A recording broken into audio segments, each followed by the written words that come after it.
So I'm Shovan Bhatia, and I'm here to present an exoskeletal prosthesis. So what is the first thing that comes into mind when you hear the word exoskeleton? Maybe it's a Lego Mindstorms robot, something that most of us played around with when we were around 10 years old. Or maybe it's the Atlas humanoid robot. It's an Iron Man-like structure, a futuristic form of Iron Man, for example. This is kind of an exoskeleton that we're all maybe familiar with. The company Boston Dynamics released a video that went viral last year. And it can perform some of the human tasks very easily and even do it better than us. So you can see it's jumping boxes that are about 2 feet high and can even do a backflip.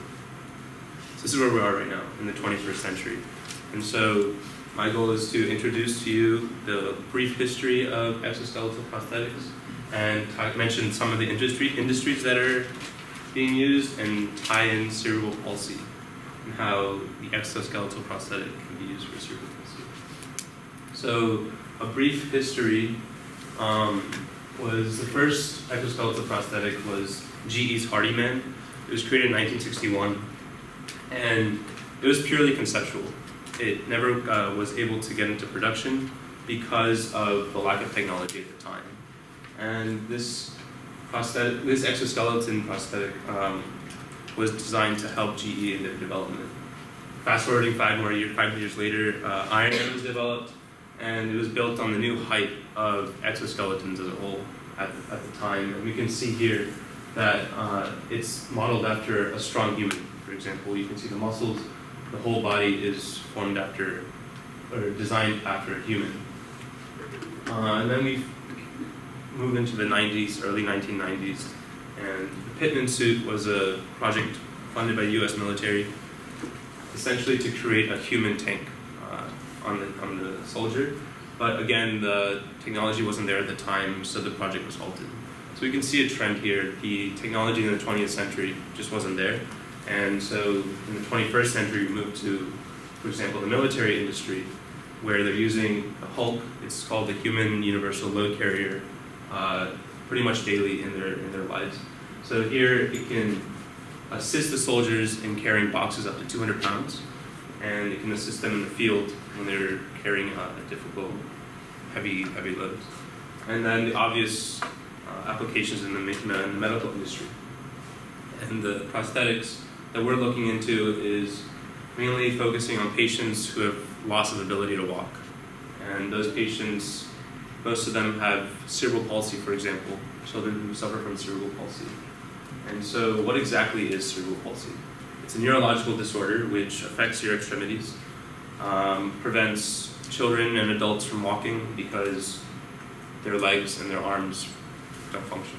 So we can see only about 50% of the children measured in this study can walk independently, and the other 40% is the population we're trying to target with this exoskeleton. So here's a brief video. This 1 in 300 kids accounts to about 800,000 in the United States. And so the main form of cerebral palsy is called spastic cerebral palsy. It either affects both legs, one side of your body, or all 4 limbs. And so this itself can be devastating for a child. He or she can be bound to a wheelchair for the majority of their life, and as a result, they may not be able to participate into societal norms, for example. And as I said before, these children, such as this kid right here, is bound to a wheelchair, and that suffering continues into adulthood. It is something that he or she will have to live with unless there's some external, assistance on the child. So normally they're bound to a wheelchair ramp, for example, but what if we can make this easier for them by creating some sort of exoskeleton prosthetic so that they can climb the stairs like all of us are able to do. And so the goal here is to make their development as a child easier and make their adjustment to society easier. So here we have a 5-year-old child walking with cerebral palsy. You can see he's struggling to walk because of his lack of ability in the lower limbs. But as soon as we add an exoskeleton prosthetic, the movement is way more smooth.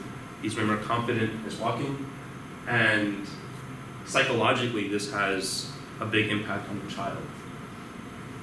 So one of the main reasons and effects of the prosthetic is to give the child a psychological boost, essentially. So since they're bound to the wheelchair, they may think they're different than others, but as we can see the child on the left-hand side, he feels empowered by his prosthetic. And this is the goal here, is to ensure that their psychological impact is brought up. So here's just a brief design of an exoskeletal prosthetic. This simple sprocket and chain mechanism, but underneath there's an array of sensors that measure the degree at which the leg bends, for example. And so kids with cerebral palsy have an issue where they over-hyperextend or underextend. So the sensors are able to control that. So we currently are in the 21st century. We've gone past building the prosthetic, adding sensors to the prosthetic, but now we want to make it look good. And the aesthetic is something that is very important to all of us today in the 21st century. And so if we can make the aesthetic look normalized in some sorts, this itself would be empowering for the child. So just to recap, in the 20th century, there was a lack of technology. So the drawings were completely conceptual. But now in the 21st century, we have the technology where we can really build the prosthetic and implement it into our daily lives. And so the overarching goal here is to give the child the ability to walk, not only to feel part of society, but to have the opportunities that we all enjoy today, such as playing soccer or running around. And so as a child, this can be a game changer and psychologically be of use. So again, we want to make sure that these children are included in society, and especially in their development.